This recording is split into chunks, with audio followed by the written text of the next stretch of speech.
জুলাই অভ্যুত্থানে পুলিশ গণহত্যার জন্য এত এত টাকা পশ্চিমা গোষ্ঠী ইনভেস্ট করেছিল, তাহলে 2009 সালে বিডিআর হত্যাকাণ্ডে যে তারা অর্থায়ন করে নাই তার কি গ্যারান্টি আছে? কারণ যখন বিডিআর বিদ্রোহ হত্যাকাণ্ড হয় তার ঠিক 25 দিন আগে শেখ হাসিনা সরকার ক্ষমতা গ্রহণ করছে, কিন্তু তার আগে ফখরুদ্দিন মঈনুদ্দিনের তত্ত্বাবধায়ক সরকার ক্ষমতায় ছিল। তারা যে যাওয়ার আগে টাকা খায়া 2009 সালে এই যে বিডিআর বিদ্রোহ হত্যাকাণ্ডের প্ল্যান অ্যাম্বুশ করে যায় না এই পিলখানায়, তার কি গ্যারান্টি আছে? কারণ ফখরুদ্দিন মঈনুদ্দিনের শাসন আমলে 144 ধারা ভেঙে ডক্টর ইউনূস দ্রুত দেশ ছেড়ে পলায়ন করেন এবং কিংস পার্টি গঠন করতে যায়ও করেন নাই। তিনি কোন চাপে করেন নাই? তৎকালীন গোয়েন্দা সংস্থা কিন্তু খুব ভালোভাবেই জানতে পারছে যে এনজিওবাদের এই পশ্চিমা গোষ্ঠী বাংলাদেশে কোনো না কোনো পরিকল্পনা বাস্তবায়ন করতে যাচ্ছে। আর ঠিক এ কারণেই 144 ধারা ভেঙে ডক্টর ইউনূস কিন্তু ওই সময় দ্রুত দেশের বাইরে চলে গেছিলেন।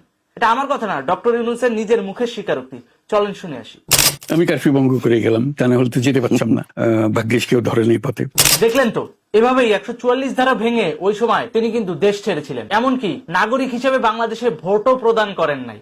মূলত বিএনপি জামাতের রাজনৈতিক অর্থায়ন নিয়ন্ত্রণ হয় পশ্চিমা গোষ্ঠীদের মাধ্যমে, আর পশ্চিমা গোষ্ঠী টাকা দেয় এনজিওবাদের মাধ্যমে, যার কারণে এনজিওবাদ বা পশ্চিমা সাম্রাজ্যবাদী গোষ্ঠী জামাত শিবিরকে খুব সহজেই ইউজ করতে পারে। 2009 সালে পরিকল্পিতভাবে বিডিআর হত্যাকাণ্ড ঘটানোর ক্ষেত্রে জামাতপন্থী যে অফিসারগুলো আছে তাদেরকে ঠিক এভাবেই ব্যবহার করা হয়েছিল। গতকালকে জেনারেল ওয়াকারুজ্জামান এজন্যই ফুল স্টপ দেওয়ার ব্যাপারে বলেছিলেন, কারণ কেউ আমার মাথার উপর লবণ রেখে বড়ই তো খাইতে চাবে, কিন্তু সেই সুযোগ আমরা দেব কেন? হত্যাকাণ্ড তো ঘটাইছে বিডিআররাই, কিন্তু বিডিআররা কাদের প্ররোচনায় এই হত্যাকাণ্ড ঘটালো সেই বিষয়টা নিয়ে কিছু ইঙ্গিত পাওয়া যায়। সেই ইঙ্গিতগুলোই আজকে আপনাদের সামনে তুলে ধরা হবে। এই যে পিনাকি ভট্টাচার্য বিডিআর বিদ্রোহ নিয়ে এত আগ্রহ দেখায়, এত আবেগ দেখায়, যখন বিডিআর বিদ্রোহ মামলার আসামিদেরকে ছেড়ে দেওয়া হলো তখন সে চুপ ছিল কেন? কারণ অন স্পট গ্রেপ্তার হওয়া ওই বিডিআর সদস্যরা ছিল জামাতপন্থী। আর এ কারণেই দেখবেন 24 সালে শেখ হাসিনা সরকার উৎখাত হওয়ার পর সর্বপ্রথম বিডিআর বিদ্রোহ মামলার ওই আসামিদেরকে ছেড়ে দেওয়া হয়, কারণ ওই সময় তারা জামাতের কথায় প্রভাবিত হয়ে এই যে বিডিআর বিদ্রোহের নামে 57 জন অফিসারকে খুন করেছিল বলেই জামাত বিএনপি তথা এনজিওবাদের ওই সময়ের প্ল্যানটা বাস্তবায়ন করা সম্ভব হয়েছিল। আর বিতর্কিত হয়েছিল শেখ হাসিনা সরকার, যার ফলে 57 জন সেনা অফিসারের মৃত্যুকে কেন্দ্র করে খুব সহজেই শেখ হাসিনা বিরোধী সেন্টিমেন্টকে ক্যান্টনমেন্টের ভিতর গ্রো করানো সম্ভব হয়েছে। এটাও মেটাকুলাসলি ডিজাইন করা একটা প্ল্যানের অংশ।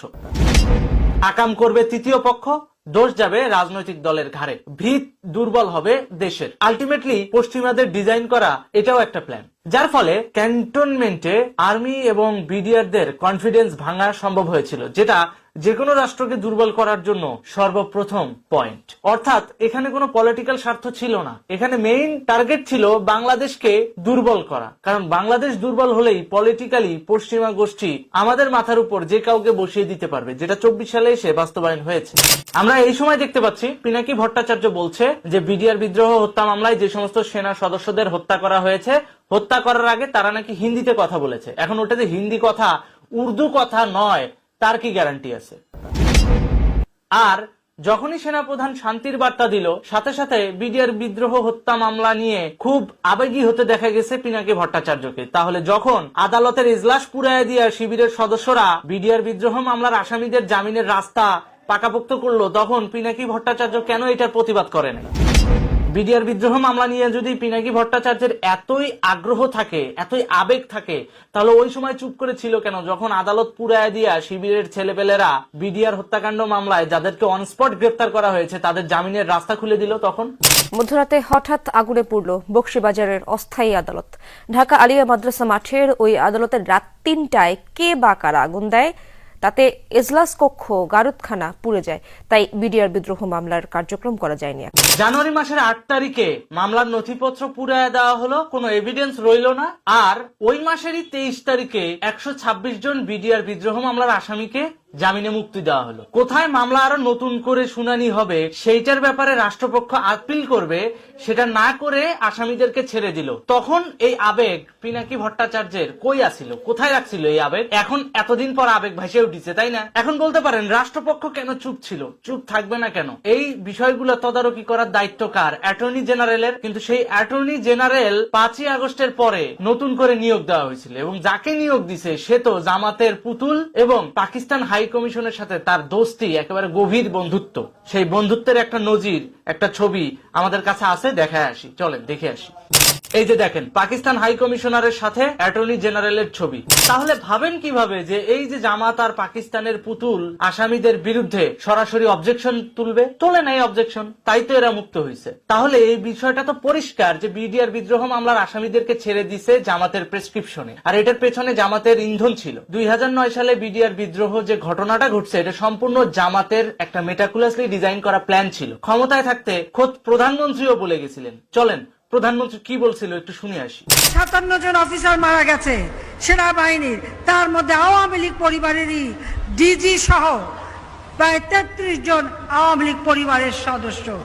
এই হত্যাকাণ্ডের সঙ্গে যে তারা জড়িত এতে কোনো সন্দেহ নাই, নইলে খালেদা জিয়া কেন ক্যান্টনমেন্টের বাড়ি থেকে সকাল 7টায় আন্ডারগ্রাউন্ডে চলে গেল আর 1 মাসের মধ্যে ক্যান্টনমেন্টের বাড়িতে ফেরে নাই? সেই জবাব তাকে দিতে হবে। তো শুনলেন তো, তাহলে এবার আপনারাই বিবেচনা করুন ওই সময় প্রধানমন্ত্রী শেখ হাসিনা সত্য বলছিল না মিথ্যা বলছিল। মিথ্যাই বলে থাকে তাহলে এই সময়ে এসে এই আসামিদের বিচার কার্যক্রম চালু রাখার কথা, সেটা চালু না রেখে উল্টা জামাতের লোকজন তাদেরকে ছেড়ে দিল। তার মানে বোঝাই যাচ্ছে যে 2009 সালে বিডিআর বিদ্রোহের সাথে জামাতের সরাসরি সংশ্লিষ্টতা ছিল, যেটা ওপেন হয় নাই বা লিক হয় নাই বলে আমরা জানতে পারি নাই। এখন যেমন মেটাকুলাসলি ডিজাইন করা প্ল্যানটা ট্রাম্প প্রশাসন লিক করে দিছে, তারপর অন্যান্য গণমাধ্যমের মাধ্যমেও আমরা জানতে পেরেছি। তো ওই সময় কিন্তু এতটা বিশদভাবে ওই স্ট্র্যাটেজিক্যালি লিক হয় নাই, ওই পরিকল্পনাটা ফাঁস হয় নাই, যার কারণে আমরা জানতেও পারি নাই। আমরা সারা জীবন বিগত 15 বছর দোষ দিয়ে আসছি শেখ হাসিনাকে যে বিডিআর বিদ্রোহের সাথে শেখ হাসিনা জড়িত। আসলে শেখ হাসিনা জড়িত ছিল না।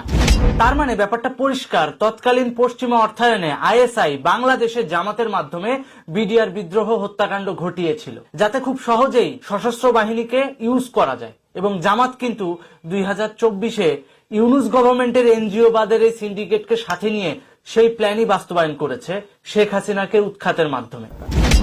এজন্য খেয়াল করে দেখবেন আর্মিদের ভিতরে, সশস্ত্র বাহিনীর ভিতরে শেখ হাসিনাকে খুব কম লোকই দেখতে পারে, আর অধিকাংশই শেখ হাসিনার বিষোদ্গার করতে ব্যস্ত। কারণ কি, এই যে এনজিওবাদের ফান্ড, এনজিওবাদের এই গোষ্ঠীটা দীর্ঘদিন সশস্ত্র বাহিনীকে ম্যানিপুলেট করে আসছে জামাতের থ্রুতে, এবং এটাতে ব্যাকগ্রাউন্ডে কাজ করেছে আইএসআই এর বাংলাদেশি গুপ্তচরেরা।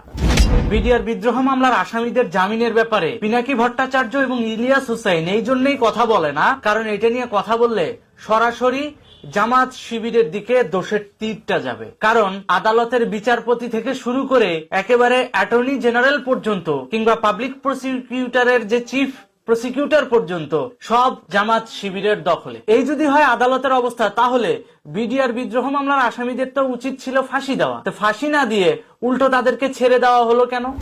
তাদেরকে জামিন দেওয়া হলো কেন? আর জামাত শিবিরের লোকজন সেটা একসেপ্ট করলো কেন? আর এতদিন পর সেটা নিয়ে রাজনীতি করতেছে পিনাকি ভট্টাচার্য, এটারই বা স্বার্থটা কি? বকশীবাজারের যে আদালতে বিডিআর হত্যাকাণ্ড মামলার রায় হওয়ার কথা ছিল, সেই রায় হওয়ার আগের দিন রাতেই শিবিরেরা পিকনিকের নাম করে আদালত পুরায় দিল কেন? এইটার ব্যাপারে পিনাকি ভট্টাচার্য কোনো কথা বলে না কেন? বিডিআর বিদ্রোহ মামলার ভিকটিম যারা, যাদের বাপ মারা গেছে, যে সেনা অফিসারের সন্তানরা যখন প্রেস কনফারেন্স করলো আসামিদের কেন ছেড়ে দেওয়া হলো, তখন পিনাকি ভট্টাচার্য একটা কথা বলছে না কেন? তাহলে বোঝাই যাচ্ছে এখানে বিডিআর বিদ্রোহ মামলাটাকে এরা পলিটিক্যালি ডাইভার্সন করার চেষ্টা করতেছে এবং পলিটিক্যালি ব্যবহার করার চেষ্টা করতেছে, যেখানে প্রকৃতপক্ষে ভিকটিম যারা, তারা বিচার পাবে না। আর তারা বিচার না পাইলে বিচারহীনতার সংস্কৃতিটাকে উস্কে দিয়ে এদেরকেই আবার পুনরায় এই জামাতের গোষ্ঠীরা ব্যবহার করতে পারবে। ওরা তো তাই করে আসছে। আপনি একটা জিনিস খেয়াল করে দেখেন, বাংলাদেশের প্রধান দুই রাজনৈতিক দলের কিন্তু দুইটা শক্তি। বিএনপির যে শক্তি সেটা হচ্ছে ক্যান্টনমেন্ট কেন্দ্রিক, আওয়ামী লীগের যে শক্তি সেটা কিন্তু দেশের অভ্যন্তরে আইন শৃঙ্খলা প্রতিষ্ঠার স্বার্থে পুলিশকে যেভাবে ব্যবহার করা যায় সেই পুলিশি শক্তি। সর্বপ্রথম বিডিআর হত্যাকাণ্ডের মাধ্যমে ক্যান্টনমেন্টকে কনফিডেন্ট লেস করে দেওয়া হলো। দ্বিতীয়ত 2024 সালে এসে পুলিশ গণহত্যার মাধ্যমে পুলিশ প্রশাসনকে কনফিডেন্ট লেস করে দেওয়া হলো। ফলে কি হলো, মেজর দুইটা রাজনৈতিক দলের যেই শক্তি, প্রশাসনিক শক্তি, অর্ডার দিলে যে মানার যে প্রবণতার যে জায়গাটা, সেই জিনিসটা ধ্বংস হয়ে গেল। তার মানে -2 ফর্মুলা কায়েম হয়ে গেছে। এখন ওরা ওদের মন মতো করে রাজনৈতিক দল প্রতিষ্ঠা করবে এবং ছাত্র গণহত্যার দায় চাপায় দিবে আওয়ামী লীগের ঘাড়ে। জুডিশিয়াল কিলিং করার একটা বন্দোবস্ত করছে এই পশ্চিমা গোষ্ঠী, আর এই প্ল্যানটা দীর্ঘদিন ধরে হয়ে আসতেছে। ওই যে বললাম 2009 সালে কারফিউ ভঙ্গ করে কেন ডক্টর ইউনুস ওই সময় বিদেশ চলে গেছিল, কেউ আজ পর্যন্ত এটার ব্যাপারে কোনো কোশ্চেন তুলেছিল? তোলে নাই। ও যখন দেশে কোনো কূটনৈতিক গেম চরিতার্থ করা লাগে তখন আইসা বাংলাদেশের নাগরিক মারাও, আর যখন ভোটের সময় আসে তখন কারফিউ ভাঙ্গে পালাও। পালানোর পেছনে উদ্দেশ্য এজেন্ডা কি সেটা আজ পর্যন্ত কেউ জিজ্ঞাসা করেছেন? করেন নাই। পরবর্তীতে খালেদা জিয়ার সঙ্গে শেখ হাসিনা দূরত্ব তৈরি করার ব্যাপারেও তারা যে অবদান রাখে নাই তার কি গ্যারান্টি আছে? কারণ আপনারা জানেন যখন শেখ হাসিনা কোকোর মৃত্যুতে খালেদা জিয়ার বাসায় গেল তাকে ঢুকতে দেওয়া হয় নাই। এমনকি যখন শেখ হাসিনা নিজে খালেদা জিয়ার সঙ্গে ফোনে কথা বলবে ওই সময়ও একটা মিসকমিউনিকেশন তৈরি করে দেওয়া হয়েছে। তাহলে এইটা যে ওই পশ্চিমা গ্রুপ করে নাই -2 ফর্মুলা বাস্তবায়ন করার জন্য, তার কি গ্যারান্টি আছে? আমরা আজকে দেখতে পাচ্ছি সেনাপ্রধান ওয়াকারুজ্জামান শান্তির বার্তা দেওয়ার সাথে সাথেই পিনাকি ভট্টাচার্য বিডিআর বিদ্রোহ হত্যা মামলা নিয়ে পলিটিক্স করা শুরু করলো। আপনারা জানেন হাসনাত আব্দুল্লাহ আদালত প্রাঙ্গণে জোর করে বিচারপতিদের পদত্যাগ করায়া জামাতপন্থী বিচারপতিদেরকে নিয়োগ দেওয়ার ব্যাপারে সরাসরি ভূমিকা রাখছেন। বিচার বিভাগের উপর মহল থেকে নিচ মহল পর্যন্ত সবই তাদের নিয়োগ করা। এখন এসে শুধুমাত্র সেনাপ্রধান ওয়াকারুজ্জামানকে ভিকটিম বানানোর জন্য পুনরায় এই বিডিআর বিদ্রোহ মামলার গেম সাজাচ্ছে, কিন্তু তাতে কোনো লাভ হবে না। কারণ বকশীবাজারের ওই অস্থায়ী আদালতে আগুন যে শিবিরের থানাপোনারা দিয়েছিল এটা তো ওই দিনই পরিষ্কার হয়ে গেছে। আমার অনেক ভিডিওতে আমি এটার ব্যাপারে বলেছিলাম। বকশীবাজারের ওই অস্থায়ী আদালতে আগের দিন রাতে শিবির পিকনিক করলো, আর ভোরবেলায় সেই আদালত পুরো অবস্থায় পাওয়া গেল। তো ওখানে কি বাইরের লোক এসে আগুন দিছে? ওরাই দিছে। ব্যাপারটা পরিষ্কার। এখানে জড়িত ছিল জামাত শিবিরের ওই পশ্চিমা পেইড এজেন্টরা। তাদের আসল রূপ দেখাইছে 5ই আগস্টের পরে বিডিআর বিদ্রোহ মামলার এদেরকে ছেড়ে দিয়ে, এবং তার আগে আদালত পুরায় নথি ধ্বংস করে ফেলছে, যাতে ভবিষ্যতে এই বিচার কার্যক্রম দুর্বল হয়ে যায় আর এই আসামিরা যাতে ছাড়া পেয়ে যায়। এটাই হচ্ছে বাস্তবতা।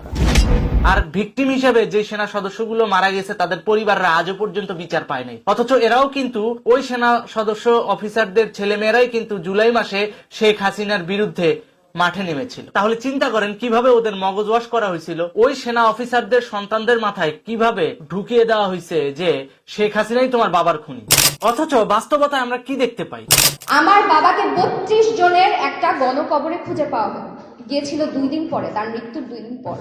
আমার বাবার মুখে আমি পানি দিতে পারি নাই। আমার বাবা একটা গোসল পায় নাই মৃত্যুর পরে। এখন আমার শুনতে হয় যে আমার চাইতে আরো অনেক কষ্টে আছে যারা এখন তাদের বাবাদেরকে ফুল দিয়ে বরণ করে দিচ্ছে, তারা এখন ভিকটিম। কারণ আমি ক্যামেরার সামনে এসে চিৎকার করতে পারছি না, আমি আবেগ বিক্রি করে ব্যবসা করতে পারছি না তাই। অথচ বাস্তবতায় আমরা কি দেখতে পাই? জামাত, বিএনপি, পাকিস্তানপন্থী এই গোষ্ঠীর মাধ্যমেই ওদের বাবার খুনিরা ছাড়া পেয়ে গেল। সুতরাং বিডিআর বিদ্রোহের মাধ্যমে যারা ভিকটিম হয়েছেন সেই সমস্ত পরিবারের উদ্দেশ্যে একটা আবেদন থাকবে যে পিনাকি ভট্টাচার্য আর ইলিয়াস হোসেনের কথায় শুধু শুধু একজন নিরপরাধ মানুষকে দোষারোপ করবেন না। আপনারা আপনাদের বিচারিক প্রক্রিয়ায় বাধাগ্রস্ত হচ্ছেন পাকিস্তানপন্থী, জামাতপন্থী এই গোষ্ঠীটার কাছ থেকে। ওই জামাত শিবিরের নিয়োগপ্রাপ্ত অ্যাটর্নি জেনারেল নিশ্চুপ ছিল, ওই জামাত শিবিরের নিয়োগপ্রাপ্ত বিচারপতির মাধ্যমেই খুনিরা জামিন পাইল। আপনারা বিচার পাচ্ছেন না শুধুমাত্র এই আদালত পাড়ায় নিয়োগপ্রাপ্ত জামাত শিবির পাকিস্তানি গোষ্ঠীদের কারণে। শেখ হাসিনা সরকার যদি আপনাদেরকে বিচার না দেওয়ারই নিয়ত থাকতো তাহলে অনস্পট ওই সদস্যদের গ্রেফতার করতো না। হ্যাঁ, বিচার কার্য পরিচালনায় একটু ডিলে হয়েছে, এটা স্বাধীন বিচার ব্যবস্থারই নজির। এখানে কিন্তু সরকারের কোনো প্রত্যক্ষ হস্তক্ষেপ ছিল না। কিন্তু প্রকৃতপক্ষে শেখ হাসিনা চলে যাওয়ার পর জামাত, বিএনপি, পাকিস্তানপন্থী এই গোষ্ঠীরা যখন আদালতের দায়িত্বভার নিল তার পরপরে সর্বপ্রথম কিন্তু বিডিআর বিদ্রোহ মামলার আসামিদেরকেই ছেড়ে দিল। সুতরাং যারা বিডিআর বিদ্রোহ মামলার ভিকটিম পরিবার আছেন তাদের উদ্দেশ্যে একটাই পরামর্শ থাকবে, শুধু শুধু শেখ হাসিনাকে দোষারোপ করবেন না। ধন্যবাদ।